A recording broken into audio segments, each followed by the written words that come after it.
और अजीब इन दो शब्दों के बगैर द्रव्य, छह द्रव्य और सात तत्व अधूरे हैं। बगैर इनके मैं ये कहूंगा कि जैन धर्म की विवेचना करना ही अधूरी है। जीव में ज्ञान, दर्शन, चेतना होती है और इनके बगैर जो और चीज है वे सब अजीव हैं। अजीव में उद्गल, स्कंद, अणु और परमाणु होते हैं। तो मेरा प्रश्न ये है माता जी, मेरी शंका ये है, इन चारों में क्या भेद हैं? और दूसरी इसी के साथ एक प्रश्न ये है कि हम कहते हैं कि परमाणु तत्व का टुकड़े करते करते आखिरी जो कण रह जाता है उसको हम परमाणु कहते हैं, या ये कहिए कि आदि और अंत जिसका एक हो वो परमाणु है। प्रश्न है जिसका ही तो परमाणुओं के भी टुकड़े आगे वैज्ञानिकों ने कर दिए हैं और केवल ज्ञान में भी उसके 1,00,000 टुकड़े और बताए गए हैं। जब ये इनके आगे भी टुकड़े हो गए तो फिर जो आत्म प्रदेश हैं या वर्णनाएं हैं, क्या वे फिर सही रहेंगी या उनमें भी कोई अंतर आएगा? प्रश्न नहीं है, आपने कुछ बताया है, उसकी विशेष व्याख्या कर देती हूँ। जीव मजीवम दब्बम जिन्वर वसहेण जैण निदिठम देविंद विंद वंदम वंदेतम सव्यदा सिरसा। ये आचार्य नेमीचंद जी के द्वारा रचित द्रव्य संग्रह का मंगलाचरण है, जिसमें ये बताया है कि द्रव्य केवल दो ही होते हैं, जीव मजीवम दब्बम। द्रव्य केवल दो ही होते हैं, जीव और अजीव। जीव कौन है? आप लोग जीव हैं कि अजीव? मैं रोज पूछती हूँ। अच्छा, कितने लोग जीव हैं यहाँ पर? अच्छा, आप लोग जीव हैं। पीछे वाले जीव हैं कि नहीं है? अच्छा, पीछे वाले भी जीव हैं। तो अजीव क्या है फिर? ये टेबल रखी है अजीब है, ये माइक तो जीव होगा। अरे यहाँ से मैं बोल रही हूँ, वहाँ से आपको सुनाई पड़ रहा तो जीव होगा ना, बोल तो रहा है ना माइक। नहीं, ये जीव नहीं। अरे वाह, आपका बहुत अच्छा निर्णय है। तो आपका शरीर जो है वो तो जीव होगा, है ना? शरीर क्या है? कुछ कह रहे जीव है, कुछ कह रहे अजीब है। अच्छा, जब तक आत्मा इसमें है तो शरीर जीव है। अच्छा, आत्मा निकल जाएगी तो शरीर अजीब बन जाएगा, और जब तक आत्मा है तो शरीर भी। मैं इसलिए प्रश्न करती हूँ कि आपके मन की निकल के आए, और जब आप अपनी निकाल दें तो फिर मैं आपको सही बता सकूं कि सही है क्या। जैसा कि अभी उत्तर आया कि जब तक शरीर में आत्मा है तब तक शरीर क्या बन गया? जीव बन गया। नहीं, जीव कभी भी अजीव नहीं बन सकता और अजीव कभी भी जीव नहीं बन सकता, चाहे ये कितना साथ क्यों ना रह ले। जैसे दूध में पानी मिला दो तो पानी दूध नहीं बन सकता और दूध पानी नहीं बन सकता। लेकिन आप कहेंगे अच्छा, दूध तो पानी, पानी तो दूध बन जाता, बनता कि नहीं बनता है? अरे बोलिए ना, यदि आपने 1 किलो दूध में आधा किलो पानी मिलाया, आपने नहीं, किसी दूध बेचने वाले ने, और फिर उसने दूध बेचा, तो क्या बेचा? पानी बेचा कि दूध बेचा? दूध बेचा। उसे उस पानी का दाम क्या मिलेगा? दूध वाला या पानी वाला? कि भाई साहब मैंने आधा किलो इसमें पानी मिलाया है तो आधा किलो पानी के हिसाब से पानी के पैसे दे दो, और इसमें आधा किलो दूध है तो दूध के हिसाब से दूध के पैसे दे दो। ऐसे पैसे देते हो क्या? दूध क्या, पानी क्या बन जाता है? अब आप चुप हो गए। अब माता जी आप ही बता दो, हैं? दूध पानी नहीं बनता है, पानी दूध नहीं बनता है। यदि पानी दूध बन जाता तो दूध पतला क्यों होता? यदि दूध पतला हुआ है इसका मतलब है कि पानी दूध नहीं बना और दूध पानी नहीं बना। दूध के अणु दूध के हैं और पानी के अणु पानी के हैं। आप कितना कुछ कर लेना, पानी पानी रहेगा और दूध दूध रहेगा।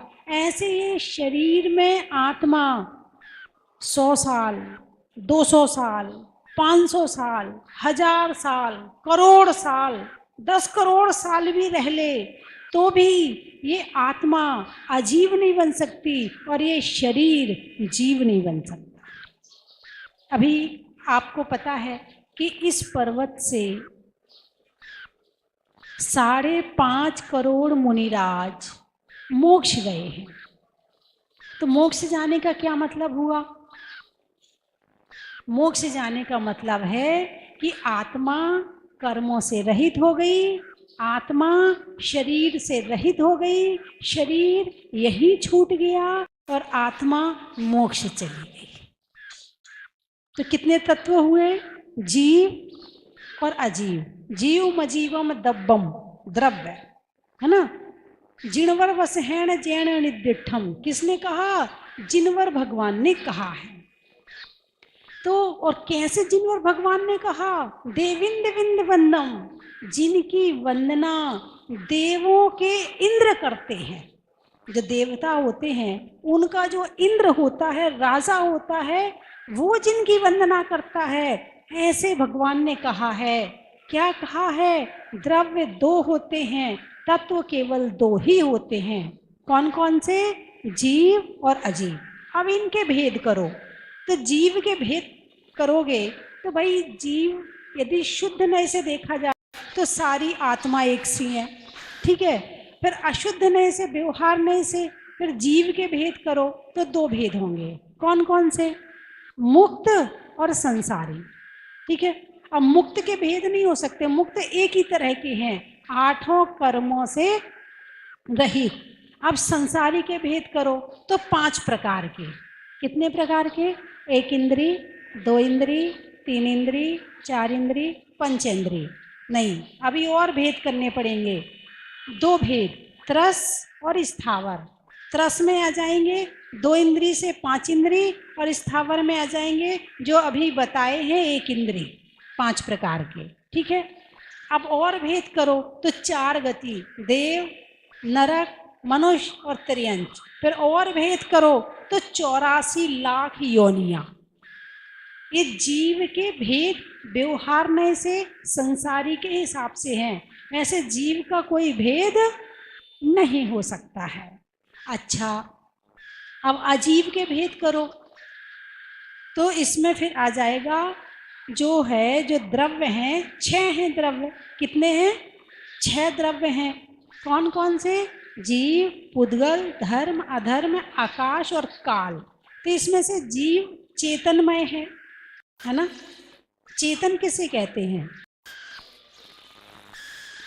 तो चेतन किसे कहते हैं? तो कोई कोई कहता है जो चलता है, फिरता है, खाता है, पीता है, उसे चेतन कहते हैं, है ना। यही परिभाषा बनाते। तो गाड़ी चलती है कि नहीं चलती है? अरे बोलिए ना, गाड़ी चलती है ना, है।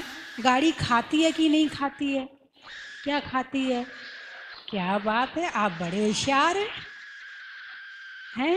खाने के मामले में सबका पता है, अपना और सबका, कौन क्या खाता है। अच्छा, दीपक जलता है तो दीपक कुछ खाता है कि नहीं खाता है? तेल खाता है, बत्ती खाता है, अंधेरा खाता है। अंधेरा खाता है इसीलिए फिर धुआं निकालता है।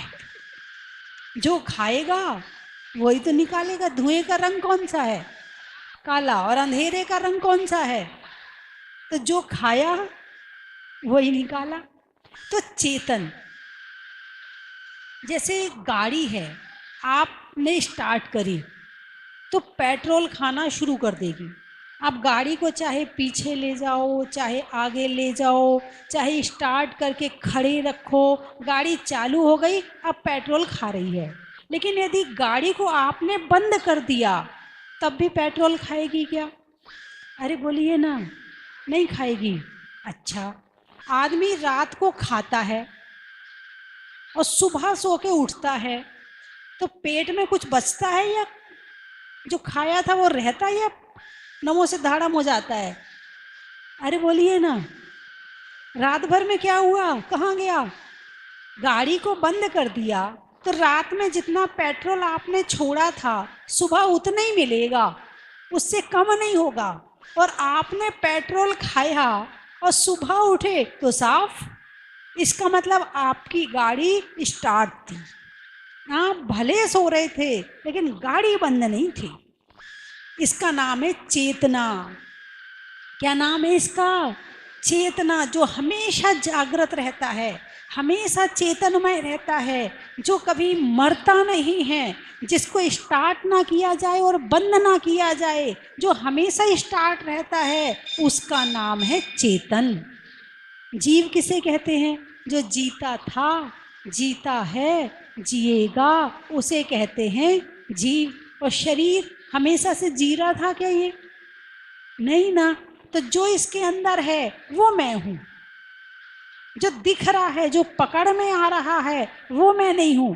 लेकिन जो हाथों से पकड़ा ना जाए, अनुभव में आए, उसे कहते हैं जीव, उसे कहते हैं आत्मा, उसे कहते हैं वस्तु, उसे कहते हैं पदार्थ, उसे कहते हैं द्रव्य, उसे कहते हैं तत्व। ये मैंने सारे नाम जीव के बताए हैं, ठीक है। तो 4 द्रव्य अजीव हैं। कौन कौन से? पुद्गल, धर्म, धर्म द्रव्य, अधर्म द्रव्य और आकाश द्रव्य और काल द्रव्य, है ना। ये 5 द्रव्य कैसे हैं? अजीव हैं। और एक द्रव्य जीव है। वो कौन है? अरे बोलिए ना, वो मैं हूं। मोक्ष किसको होता है? मुझे होता है। सुख कौन महसूस करता है? वो मैं करता हूँ। दुख कौन महसूस करता है? वो मैं करता हूँ। जिसमें सुख दुख महसूस करने की क्षमता है उसका नाम जीव है। और जो हमेशा से दुखों से मुक्ति पा सके और मोक्ष में जा सके वो जीव है। अजीव का कभी मोक्ष नहीं होता है। अब जैसे ये माइक है, ये पुराना हो जाएगा तो क्या होगा इसका? ये नहीं चलेगा। फिर क्या करेंगे इसका? इसको कबाड़ खाने में डाल देंगे, है ना। अच्छा, ये शरीर पुराना हो जाएगा तो क्या होगा इसका? आत्मा इसमें से निकल जाएगी और फिर दूसरा शरीर धारण कर लेगी, नया शरीर मिल जाएगा, फिर वो पुराना हो जाएगा, फिर तीसरा शरीर मिल जाएगा। लेकिन ये बार बार शरीर बदलते बदलते अनंत काल बीत गए, कहीं स्टॉप होते ही नहीं है। इसका स्टॉप कहाँ होता है? जब मोक्ष जाते हैं। कब होता है इसका स्टॉप? जब मोक्ष जाते हैं, ठीक है। चलिए, आपका अगला प्रश्न था कि परमाणु के टुकड़े हो गए, तो परमाणु को पकड़ने की ताकत किसी मशीन में नहीं है और किसी आँखों में नहीं है कि वो परमाणु को देख सके, और कोई मशीन नहीं है कि कोई परमाणु को पकड़ सके या उसके टुकड़े कर सके। टुकड़े कर रहे हैं, यानी 2 चीज़ें होती हैं, परमाणु और स्कंध। स्कंध यानी परमाणुओं से मिलके जो बनता है वो स्कंध कहलाता है। पुद्गल का जो परमाणुओं से मिलके बने उसे स्कंध कहते हैं, और जिसका दूसरा टुकड़ा ना हो सके उसे परमाणु कहते हैं, ठीक है। तो वो हमारे ज्ञान का विषय नहीं है, वो केवल ज्ञान का विषय है, वो सर्वावधि ज्ञान का विषय है कि उसमें परमाणु वो देख सकते हैं। बाकी सामान्य मनुष्य की ताकत नहीं है कि वो किसी मशीन से भी देख सके, और वो टुकड़े कर रहे हैं, इसका मतलब वो स्कंद है, वो अभी परमाणु नहीं है, ठीक है। चलिए अगला प्रश्न। गांवों में भी बड़े बड़े मंदिर बन रहे हैं और हर क्षेत्रों में भी बहुत बड़े बड़े मंदिर बन रहे हैं, और जैनों की संख्या वैसे ही कम ही है और भी कम हो रही है। तो फिर आगे भविष्य में इन मंदिरों का और इन क्षेत्रों का क्या होगा, जरा उसके बारे में कुछ। जो धर्म है वो हमेशा ऐसे ऐसे ऐसे ऐसे चलता है ना। आज से 60-70 साल पहले धर्म की इतनी प्रभावना नहीं थी। लोग औपचारिक रूप से मंदिर जाते थे, पंडित जी वगैरह होते थे, वही लोग प्रवचन करते थे, मतलब धर्म की प्रभावना कम थी। और अपने पंचम काल में तो छोड़ो, चतुर्थ काल में भी ऐसा समय आ जाता था जब लोग नमोकार मंत्र भी भूल जाते थे, है ना। भगवान आदिनाथ के बाद में अजितनाथ के होने में का जो बीच का समय था वो था 50 लाख सागर। कितना? 50 लाख सागर बाद अजितनाथ भगवान हुए। और अब भगवान ने उपदेश दिया, धीरे धीरे धीरे धीरे धीरे धीरे धीरे कम होते होते ऐसा समय आ जाता है कि जब लोग नमोकार मंत्र भी भूल जाते हैं, यही नहीं पता चलता कि मंदिर कौन जाएगा, कोई एकाध चला गया, कलश डाल किया गया, तो ऐसा समय हमेशा होता है। तो ये जो इस समय का पीरियड जो चल रहा है वो जैन धर्म का ऐसा वाला पीरियड चल रहा है। इतने लोग सोनागिर में पता नहीं पहले कब आते थे, लेकिन इस समय आ रहे। देखो आज कितनी भीड़ है, कितने लोग दर्शन करने आ रहे हैं, है ना। तो ये हमारे हाथ में नहीं है कि कब जैन धर्म ऐसे जाएगा, कब ऐसे आएगा।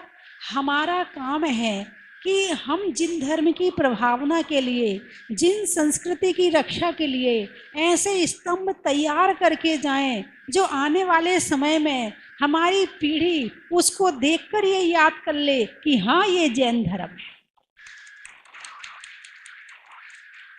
भाषा बदलती जा रही है, शास्त्र पढ़ने में दिक्कत आ सकती है, लेकिन प्रतिमाओं के माध्यम से जैन धर्म हमेशा सुरक्षित रहा है। आज कितनी प्रतिमाएं जमीन से निकल रही हैं, अरे बोलिए ना, किसी ने तो बनाई होगी, किसी ने तो उनका निर्माण करवाया होगा, उन प्रतिमाओं के लिए किसी ने तो मंदिर बनाए होंगे। तो आज इससे हमें पता चल रहा है कि ये प्रतिमा 2000 साल पुरानी है, ये प्रतिमा 2500 साल पुरानी है। जैसे कि जहाजपुर की प्रतिमा का मैंने पता करवाया, बोले 2700 साल पुरानी प्रतिमा है। तो इसका मतलब उस प्रतिमा से हमने ये ज्ञान लगाया कि धर्म 2700 साल पहले भी था, और प्रतिमा नहीं बनाई होती तो ये कैसे पता चलता। तो हमारा काम ये देखना नहीं है कि धर्म कैसे चलेगा, हमारा काम वर्तमान को देखना है कि हमें धर्म को कैसे ऊंचाइयों पर पहुंचाना है। अब ये जो जिस मंदिर में आप बैठे हैं, ये कितने साल पुराना मानते आप? ये सामने जो भगवान की प्रतिमा है, चंद्रप्रभु भगवान की, इसके बाजू में लेख लिखा है ईसा सन 135 है, 135 यानी होगा 1800 साल पुरानी प्रतिमा, और ये मंदिर तो होगा ना। अब 1800 साल पहले इतनी धर्म की प्रभावना थी या नहीं पता नहीं, लेकिन लोग ये सोचते पहाड़ पे और मंदिर बनाए, कौन जाएगा पहाड़ पे, हैं? कौन जाएगा दर्शन करने के लिए? पता नहीं कोई जाएगा कि नहीं जाएगा। लेकिन नहीं, उन्होंने प्रतिमा विराजमान करी, इतना विशाल मंदिर बनाया, 77 मंदिर बनाए, और वो आज हमारे लिए तीर्थ हैं, और आज हम उनके दर्शन कर रहे हैं और अपने भावों को शुद्ध कर रहे हैं और अपने जैन धर्म को आगे बढ़ा रहे हैं। इसीलिए बन रहे हैं, वो भी हमारी संस्कृति की रक्षा करेंगे, आगे जाके कहीं ना कहीं वो भी स्तंभ का काम करेंगे। ये बात बहुत अच्छी है, लेकिन एक बात और है कि अपने अपने जैन मंदिरों में पाठशाला अवश्य खोलें। जो प्रतिमा विराजमान कर सकता है वो प्रतिमा विराजमान करे, जो प्रतिमा विराजमान नहीं कर पा रहा है वो एक एक बच्चे को जिन धर्म पढ़ाने में पाठशाला खोल कर उसे इनाम देने में उसे आगे बढ़ाए। आप प्रतिमा विराजमान नहीं कर पा रहे, कोई बात नहीं है, लेकिन एक बच्चे को जैन धर्म की शिक्षा तो दे सकते हो। एक जो बच्चा पाठशाला में पढ़ रहा है उसे इनाम तो दे सकते। आप 100 रुपए का, 500 रुपए का, 1000 रुपए का, आप इतना खर्चा तो कर ही सकते हो। कुछ अचेतन तीर्थ बना रहे हैं, कुछ चेतन तीर्थ बनाइए। तो जो मंदिर बना रहे वो मंदिर बनाए, जो नहीं बना पा रहे वो मंदिर भेजने वाले बनाए। अक्सर हमारे मन में यही प्रश्न आता, इतने मंदिर आ रहे, कौन दर्शन करेगा? अरे तुम मंदिर नहीं बना रहे तो मंदिर में भेजने वाले तो तैयार करो। कम से कम तुम्हारे घर में जो बच्चे हैं उन्हें तो श्रावक बना दो। अपने बच्चों को तुम मंदिर भेजते नहीं, इसलिए तुम्हें टेंशन हो रही है कि जब हम अपने मंदिर में बच्चों को नहीं भेजते हैं तो हमारे आगे कौन भेजेगा। तो ये गलत है। बोले धर्म कैसे करें? अपने बच्चों को धर्म से संस्कारित करना भी धर्म है, और जो तुमने पाया है उसे आगे बढ़ाओ। तुम अभिषेक करते हो, उसे आगे बढ़ाओ। अपने बच्चों के लिए आप संपत्ति इकट्ठी करते हो कि नहीं करते हो? अरे बोलिए ना, करते हो ना? अरे मेरा 2 बेटे हैं, 2 मकान तो बना ही दो, इन्हें कोई परेशानी ना हो। अरे मेरे 2 बेटे हैं, चलो 2 दुकान तो खोल ही दूं। आपने धन तो इकट्ठा किया बच्चों के लिए, और धन तो दिया आपने बच्चों को, धर्म दिया कि नहीं दिया? यदि आपने धर्म नहीं दिया, केवल धन दिया, तो आपने उसे पाप में डाल दिया। और आपने धन के साथ साथ धर्म दे दिया। दहेज देते कि नहीं देते? अरे बोलिए ना, कितने लोग अपनी लड़कियों को दहेज दी है या देंगे या तैयारी कर रहे हैं? अच्छे से हाथ उठाकर बताओ। उसके नाम से जैसे ही पैदा होती है इंश्योरेंस क्या करवाते हैं? अरे वो बीमा करवाते हो, बीमा करवा देते हो। भाई इसकी शादी होगी तो इतना पैसा मिल जाएगा, ऐसे ही करवाते हो ना? है, उसके नाम से धन तो इकट्ठा किया, उसको धर्म दिया कि नहीं दिया? यदि आपने धर्म नहीं दिया तो आपने उसका सुख छीन लिया, क्योंकि सुख कहाँ से मिलेगा? अरे बोलिए ना, सुख मिलेगा धर्म से। धन भी तभी सुखी कर पाएगा जब तुम्हारे पास धन होगा, ठीक है? और धन भी तभी सुखी कर पाएगा जब तुम्हारे पास धर्म होगा। बिना धर्म के धन भी सुखी नहीं कर सकता है। अभी एक भाई बता रहे थे, बोले जब हम गांव से शहर में आए थे हमारे पास कुछ नहीं था, हमने आइसक्रीम भी बेची, हमने ये काम भी किया, हमने वो काम भी किया, उसके बाद धीरे धीरे आगे बढ़े, धन कमाया। आज मेरे पास 25 मकान हैं, इतनी जमीन है, इतनी जायदाद है, मैं खूब दान देता हूँ, खूब दान देता हूँ। और अब बच्चों के हाथ में वो जमीन जायदाद पहुंच गई, तो बच्चे कहते तुम लुटा दोगे सारा। क्या कहते हैं बच्चे? तुम लुटा दोगे सारा, मैं तो देने देने की पड़ी रहती। बात समझ में आई कि नहीं आई? आए थे तब क्या लेकर आए थे? खाली हाथ आए थे ना? सब यहीं आके कमाया। किससे कमाया? पुण्य से कमाया। उस पुण्य की लक्ष्मी को पुण्य में लगा रहे। जो बच्चे धर्म नहीं समझते हैं वे ऐसा कहते कि पापा तो सारा। एक आपको प्रैक्टिकल उदाहरण बताऊं। एक बड़े पुण्यात्मा सेठ थे, इतने पुण्यात्मा कि वही वाली बात, गांव से आए थे तो कुछ नहीं था, कमाया। कमाने के बाद यदि कोई गरीब उनसे उधार मांगता था और वो देखते थे कि ये बहुत ज़्यादा गरीब है तो उसका पैसा लिखते नहीं थे। बोले भाई जब हो तेरे पास तो दे देना, ठीक है। अब धीरे धीरे बच्चे बड़े हुए, उनने देखा कि पापा तो गरीबों को ऐसे ही बांटते, लिखते भी नहीं है। बोले पापा तुम तो सारा लुटा दोगे, तुम तो सारा खत्म कर दोगे। अब एक बार जब वो बहुत बूढ़े हो गए, शिखर जी गए, तो शिखर जी की चंदा प्रभु भगवान की टोंक के वो दर्शन कर रहे थे, और दर्शन करने के लिए झुके और वो झुके के झुके रह गए। उनका ऐसा समाधि मरण हुआ कि भगवान चंदा प्रभु की टोंक से वो अलविदा हुए, ठीक है। अब पिताजी की मृत्यु हो गई। अब बेटों के हाथ में सारा राज काज जो था सब बेटों के हाथ में आ गया। अब धीरे धीरे जो घर में पशुधन था वो खत्म होना शुरू हुआ। एक की मृत्यु हुई, फिर दूसरे की हुई, फिर तीसरे की हुई, फिर यहाँ जो घर में चल रहा था उसमें घाटा लगना शुरू हुआ। तो धीरे धीरे इतने गरीब हो गए कि घर में खाने को भी नहीं रहा। ये कहा जाता है कि चक्रवर्ती की संपदा चक्रवर्ती के साथ चली जाती है। वो धन किसके पुण्य से था? पिताजी के पुण्य से था। और बेटे क्या कहते थे? तुम तो लुटा दोगे, तुम गरीबों को ऐसे ही पैसा बांटते हो, अब पता नहीं किसके भाग्य से पैसा आ रहा ये ही नहीं पता है, और लोग सामने वाले को दोष देते हैं। तो कहने का मतलब ये है कि जो लक्ष्मी है जितनी अच्छी जगह लग जाएगी उतनी उससे ज़्यादा वापस साथ लेके आएगी, और इसको जितना पकड़ोगे कंजूस के यहाँ जाके तो लक्ष्मी भी रोती है। ऐसा कंजूस है, निकालता ही नहीं है, छोड़ता ही नहीं है, बाहर की हवा ही नहीं लगने देता है। और यहाँ तक कि हमारे प्रधानमंत्री कहते पैसा पानी की तरह होना चाहिए, लिक्विड। क्या ये नोट बंद करने का कारण क्या था? यदि नोट घरों में इकट्ठे होकर रख लिए जाएं तो बाजार में खत्म हो जाते हैं, और जब बाजार में खत्म हो जाते हैं तो जो अर्थव्यवस्था है वो सारी ठप हो जाती है। तो धन को कहा जाता है लिक्विड, ये पकड़ में तो आता है लेकिन ये पानी की तरह ये बहते रहना चाहिए।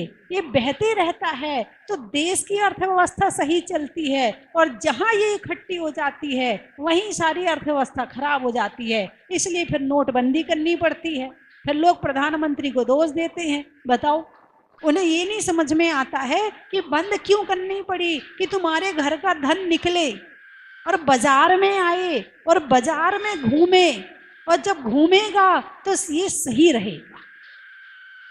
अरे बोलिए ना, पानी की तरह, लिक्विड की तरह पैसा को रखना चाहिए। हाँ ठीक है, थोड़ा सा भविष्य निधि में थोड़ी बहुत कभी जरूरत पड़ जाती है तो भविष्य निधि के लिए थोड़ा बहुत बचा लो, थोड़ा बच्चों की पढ़ाई के लिए बचा लो, वो बात अलग है। लेकिन आप केवल जोड़ने के लिए ही कमा रहे हो, ना आप अपने ऊपर खर्च करते, ना दान देते, ना किसी पे खर्च करते, तो ये तो फिर मामला है कि जैसे एक चींटी होती है, चींटी, उसका पेट कितना बड़ा होता है। अरे बोलिए ना, अब ध्यान से देखना, आप चींटी जब कहीं चल रही हो तो उसके पास बैठ जाना, फिर चींटी की साइज देखना, फिर चींटी की पेट की साइज देखना कि कितना बड़ा पेट है। चावल के एक कण में चींटी का पेट भर सकता है, लेकिन चींटी क्या करती है, किसी व्यापारी के यहाँ रहती है, एक दाना ले जाएगी बिल में रख देगी, दूसरा ले जाएगी बिल में रख देगी, तीसरा वो सारी जिंदगी केवल इकट्ठा करने का काम करती है। यानी आधा आधा किलो अनाज निकलता है चींटियों के बिल से, खा नहीं पाती हैं मगर इकट्ठा करती हैं। और यहाँ आकर इंसान ने भी वही काम किया, तो चींटी में और इंसान में क्या अंतर रहा, है ना। तो जो धन है, धन की 3 गति है, दान, भोग और नाश। उत्तम गति है दान, मध्यम गति है भोग, और जघन्य है नाश। वो तो छूटना है। जोड़ जोड़ मर जाएंगे और माल जमाई, मेहनत किसने करी, तुमने, माल कौन खा रहा है। जिनेंद्र भगवान का अभिषेक करने के पहले जो पूजा कर लेते वो पूर्ण मानी जाएगी। देखो, हर चीज का एक क्रम होता है। आप सुबह उठते हो, नहाते हो, धोते हो, उसके बाद कुछ खाना पीना शुरू करते, आप सीधे डाल नहीं लेते हो, है ना। जो वास्तविक में श्रावक है, सज्जन है, धर्मात्मा है, वो पहले उठता है, नहाता है, धोता है, मंदिर जाता है, भगवान का अभिषेक करता है, पूजा क्रम है, ठीक है ना। ऐसे क्रम है पूजा का। जैसे मैंने एक दिन और बताया था, पूजा के 5 अंग हैं। अभिषेक, पूजा, स्थापना, पूजा, शांति पाठ और विसर्जन। ये 5 अंग पूजा के हैं। 5 अंग में पहला अंग कौन सा है, अभिषेक। पहले अभिषेक हो तो ज़्यादा श्रेष्ठ है, वरना आपको कभी कहीं जाना है, कोई जल्दी है, कोई बात है, तो फिर ऐसे एक छूट होती है कि आपका नियम है, आपको नियम करना ही है, नहीं तो आपकी ट्रेन तो छूट ही जाएगी, और नियम भी निभाना है तो बात अलग है। वैसे पहला अंग अभिषेक है। उनकी विशुद्धि कैसे बढ़े, हम लोग पढ़ते भी हैं, पूजन भी करते हैं, जनवाणी माता भी आराधना करते हैं, फिर भी हम लोगों की गृहस्थी में रहकर भी विशुद्धि नहीं बढ़ पाती है। तो हम ऐसा क्या उपाय करें कि जो हमारी विशुद्धि और बढ़ जाए। विशुद्धि किसे कहते हैं आप लोगों को पता है? शुद्धि शब्द तो पता है। शुद्धि, शुद्धि यानी शुद्ध, प्योर, जिसमें मिलावट ना हो, जिसमें मिलावट ना हो उसे कहते हैं शुद्ध। जैसे शुद्ध दूध है और शुद्ध पानी है, यदि शुद्ध दूध में शुद्ध पानी मिला दिया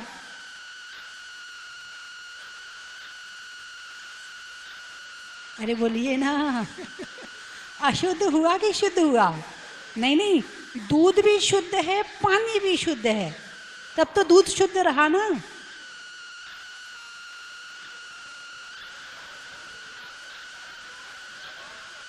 दो अलग अलग जाति के पदार्थों को मिलाने से, भले वो शुद्ध थे, पानी अलग जाति का है और दूध अलग जाति का है, भले दोनों शुद्ध हैं, लेकिन यदि मिला दिया है तो अशुद्ध ही कहलाएगा।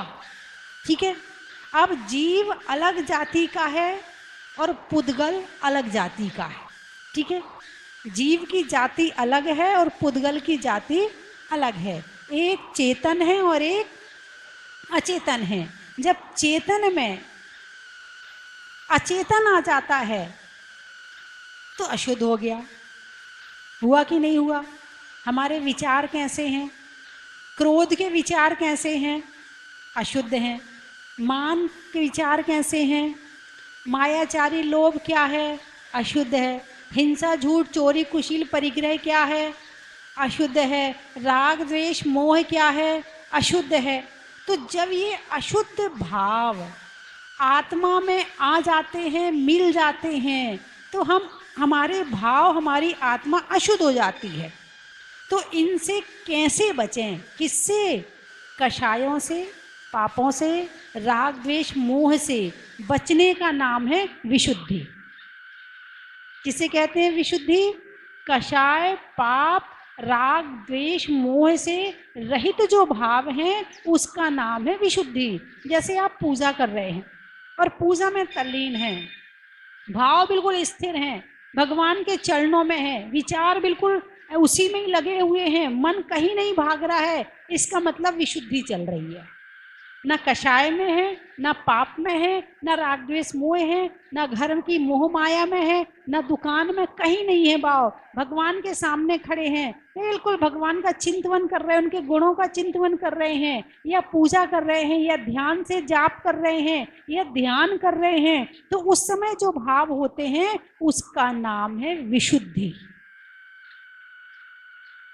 ठीक है।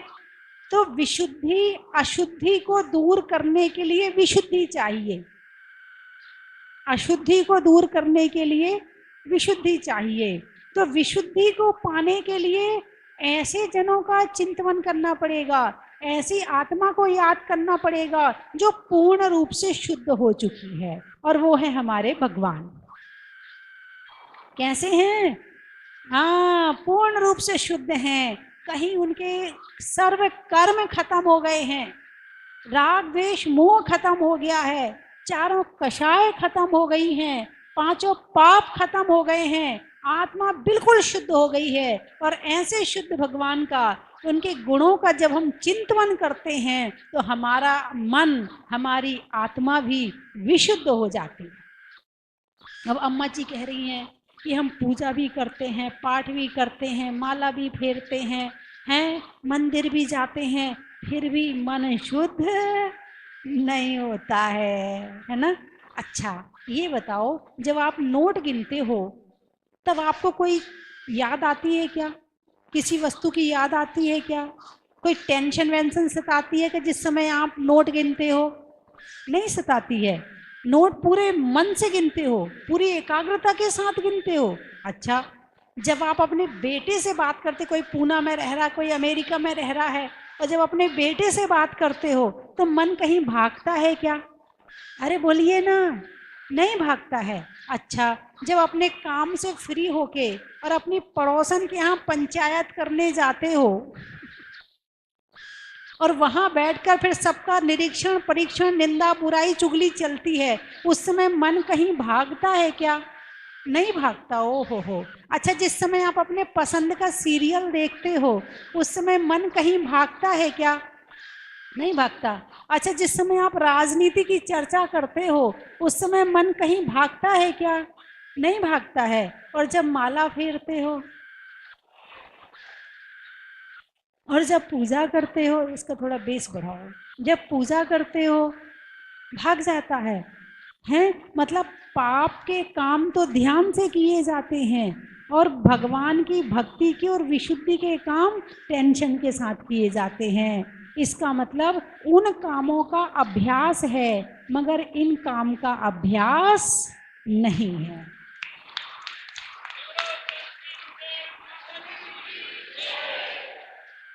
तो इसके लिए अभ्यास की जरूरत है। किसकी जरूरत है?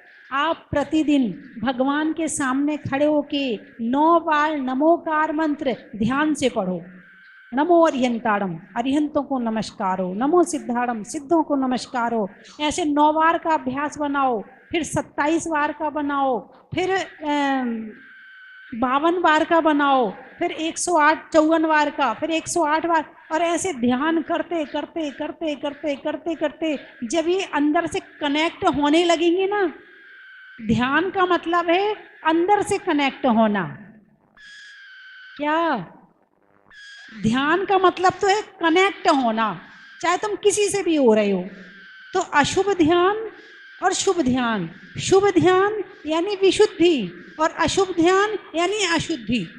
तो आप कनेक्ट होते, जब आपस में चर्चा निंदा बुराई चलती है, उसकी बहू ऐसी, उसकी बहू ऐसी, उसकी बेटी ऐसी, उसका ये ऐसा है, ये सारी चीज़ें तो बड़े ध्यान से करते हो। इतने ही ध्यान से जब आप खुद से कनेक्ट होगे, परमात्मा से कनेक्ट होगे, तो विशुद्धि बनेगी। तो घर में बैठकर एक कमरा आपके घर में ऐसा होना चाहिए कि जिसमें बैठकर आप ध्यान कर सको।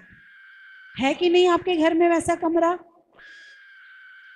है? आपके ड्राइंग रूम में एसी होगा, आपके बेडरूम में एसी होगा, और एक जो छोटा सा जरा सा घर के कोने में सीढ़ी के नीचे एक छोटा सा मंदिर नाम की चीज बनाई होगी, उसमें कुछ नहीं होगा, जहां बैठने का मन ही ना करे। और जबकि वो स्थान सबसे सुंदर, सबसे बढ़िया बनाओ कि बार बार मन खिंचे कि वहां जाके बैठना है और मुझे ध्यान करना है, स्वाध्याय करना है। जिसके घर में ऐसा स्थान होता है और जो बैठता है उसकी विशुद्धि बढ़ती है, और जो केवल बाहर बाहर रहता है उसकी अशुद्धि बढ़ती है।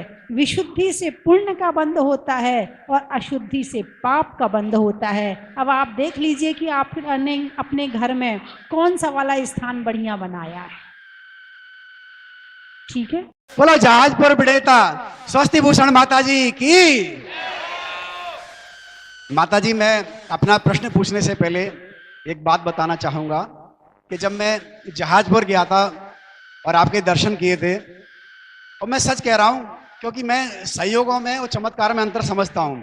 अब एज लगभग 49 को होने को आई है, और जहाजपुर वाले बाबा ने एक ऐसा चमत्कार किया कि मैं ठीक 108 शनिवार बाद उन्होंने मुझे बुलाया वहाँ पे, और आपने आशीर्वाद दिया था 108 शनिवार तक के लिए कि भगवान का चालीसा पढ़ना था, जाप देनी थी।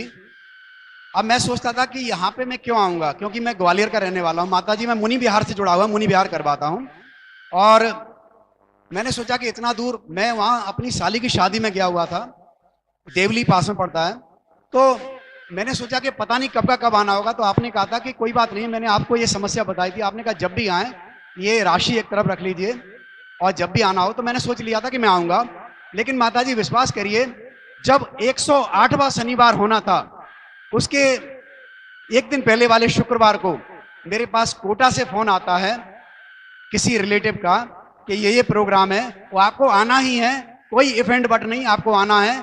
और मैं समझ गया कि उनका बुलावा आ गया, उन्होंने मुझे बुलाया है।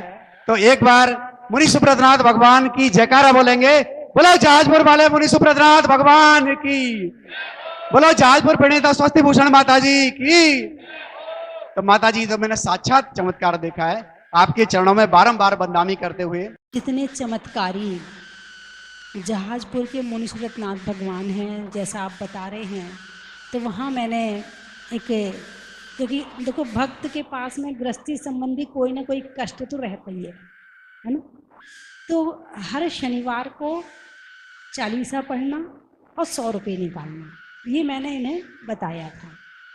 आप ऐसा सोनागिर के नाम से भी कर सकते हो कि हर सोमवार को यहाँ का चालीसा पढ़ो अथवा पूजा पढ़ो और 100 रुपये निकालो। सोमवार को चंद्रमा का प्रतीक मन है और हमारे चंद्रप्रभु भगवान हैं, अपना मन ठीक रखना है तो इनकी भक्ति जरूर करनी है।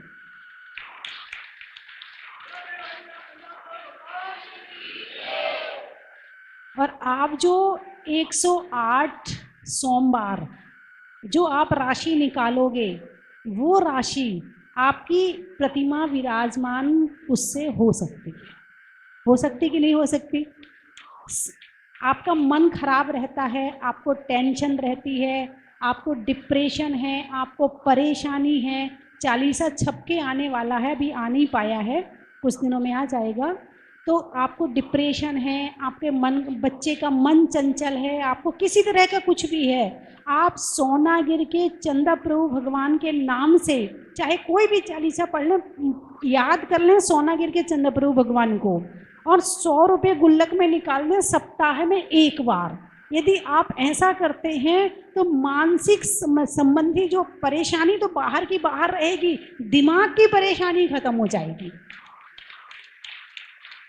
2000 वर्ष से जिनकी पूजा हो रही है, जिनकी आराधना चल रही है, बड़े बड़े आचार्यों ने जिनकी भक्ति करी है, ऐसे सोनागिर के चंद्रप्रभु भगवान क्या चमत्कारी नहीं होंगे? अरे बोलिए ना, होंगे।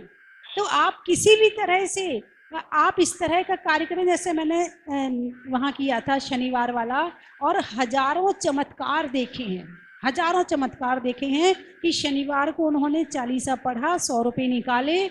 इस तरह से ऐसा पूरा परिवार बैठ जाता था, एक साथ पढ़ता था और 100 रुपये सब मिलकर एक साथ डालते थे। तो ऐसा उन्होंने किया, तो हजारों चमत्कार देखे मैंने।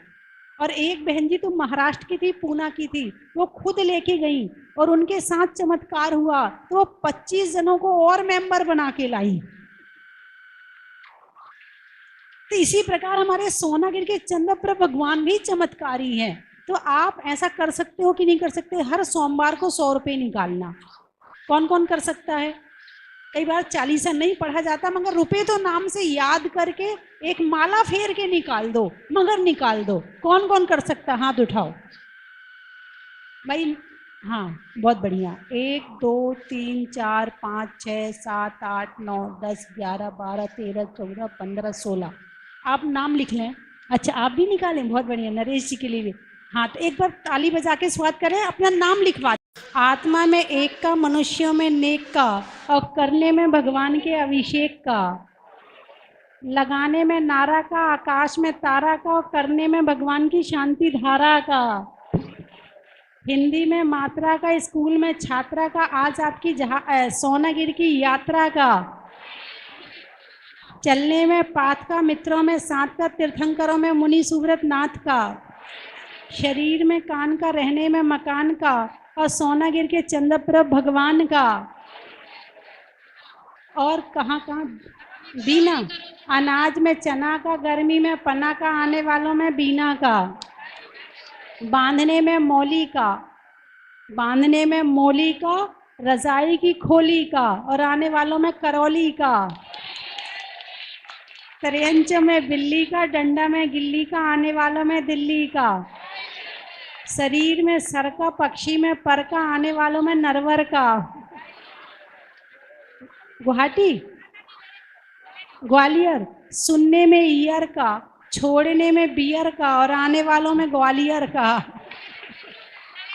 गाने में सुर का, नृत्य में नूपुर का, और आने वालों में ललितपुर का। चलिए। अच्छा, रिश्तों में नानी का, गर्मी में पानी का, और आने वालों में सिवनी का, केलवाड़ा, महिलाओं में कड़ा का, भोजन में बड़ा का और आने वालों में केलवाड़ा का। एक और- क्वेश्चन है, इनको ये सोमवार दिए हैं एक बार नाम बोल दो सबके। हाँ मैं नाम बोलता अभी हूँ। नाम बोल। तो ये कितने सोमवार है, 1 साल है या 2 साल है? 108 सोमवार। देखो 108 सोमवार है ना, 1 साल है ना 2। छूट जाता है तो आप जो है आकर के जो अगला सोमवार उसमें डबल कर लो। जो सोमवार छूट जाता है तो उसमें फिर आप आकर दोबारा डबल कर लो उसको। ओम रीम सोनागिर पर्वत स्थित चंद्रप्रभ जिनेन्द्राय नमः, इस मंत्र की आपको जाप करनी है। महमूदाबाद खेत का नहीं होने में विवाद का और आने वालों में महमूदाबाद का। जसवंत पानी में मगर का, चलने में डगर का, आने वालों में जसवंत नगर का। चलो जबलपुर पशुओं में खुर का, गाने में सुर का और आने वालों में जबल